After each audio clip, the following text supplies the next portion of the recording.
இன்றைய இதமான காலை தென்றலில் அனைத்து அன்பு உள்ளங்களுக்கும் என் இனிய காலை வணக்கம். இன்று ஒரு குறள், அதிகாரம் 8, குறள் எண் 74, அன்புடைமை. அன்பு ஈனும் ஆர்வம் உடைமை, அது ஈனும் நண்பனும் நாடா சிறப்பு. அன்பு ஈனும் ஆர்வம் உடைமை, அது ஈனும் நாடா சிறப்பு. அன்பு ஈனும் ஆர்வம் உடைமை, அது ஈனும் நண்பனும் நாடா சிறப்பு. அதாவது அன்பு ஆர்வத்தை தூண்டும்.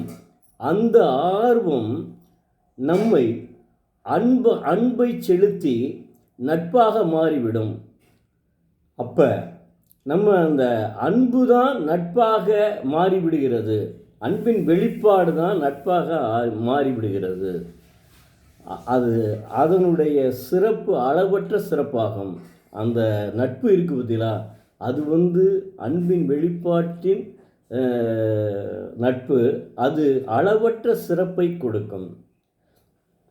அன்பு தான் ஒரு நட்பாக மாறி அளவற்ற சிறப்பை நமக்கு கொடுக்கும். அப்போ அன்பினால் நண்பர்கள் நிறைய பழகுவதற்கு வாய்ப்பு உண்டு. அப்போ ஏன் நம்ம அன்போடு தான் நாம் வாழ வேண்டும்.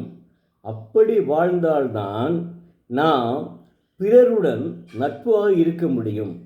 ஒன்று மட்டும் சொல்கிறேன், அதாவது நாம் உறவுகளையே என்றும் நம்பியிருக்க முடியாது. நமக்கு நட்புகளும் தேவை. அப்போ நட்புகளோடு அன்பை செலுத்தி உறவாட வேண்டும். அப்படி உறவாடினால் நம்முடைய வாழ்க்கை பயனுள்ளதாக இருக்கும், சிறப்பாக இருக்கும். அதனைத்தான் தெய்வப்புலவர் உணர்த்துகிறார். இப்போ நம்ம ஒரு ஊரில் ஒரு தனியாக நம்ம கிராமத்தை விட்டு தனியாக வீடு கட்டியிருக்கோம்னா, அப்போ நம்மளோடு 10 நண்பர்கள் இருந்தால் தாங்க அந்த நட்பு, அந்த நண்பர்கள் நமக்கு உதவக்கூடுமே ஒழிய, இதற்காக நம்ம கிராமத்தில் இருந்து உடனே நம்மளுடைய உறவுகள் வர முடியுமா? உறவுகளும் வேண்டும், அதே சமயம் நட்புகளும் வேண்டும். இரண்டும் இருந்தால்தான் நம்முடைய வாழ்க்கை நலமாக இருக்கும். அதாவது உயிரை கொடுப்பான் தோழன் என்பது சொலவடை. உண்மையிலேயே நீங்கள் நினச்சிட்டிங்கன்னா நம்முடைய நண்பன் தான் நமக்கு ரொம்ப உதவி செய்வான். அதாவது சில விஷயங்களில் எனக்கு நண்பர்கள் நிறைய எனக்கு உதவி செய்திருக்கிறார்கள். அதனால் நட்புகளை நாம் இழக்கக்கூடாது. நட்புகளை உருவாக்க வேண்டும். அது எப்படி உருவாக்க வேண்டும்? அன்பு ஈனும் ஆர்வம் உடைமை, அது ஈனும் நண்பனும் நாடா சிறப்பு. அதாவது அன்பு ஆர்வத்தை தூண்டும்.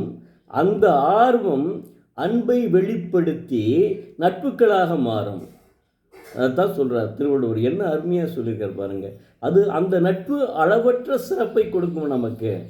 என்ன எவ்வளோ அற்புதமாக சொல்லியிருக்காரு. உயிர் கொடுப்பான் தோழன். எல்லா இதுலேயும் பார்த்தீங்கன்னா மற்றெல்லாம் இல்லை, ஆனால் தோழன் நீ பழகிட்ட நட்பு நல்லவனாக இருந்தால் நல்ல நட்பாக இருக்க வேண்டும். அப்படி இருந்துவிட்டால் உயிர் காப்பான் தோழன்.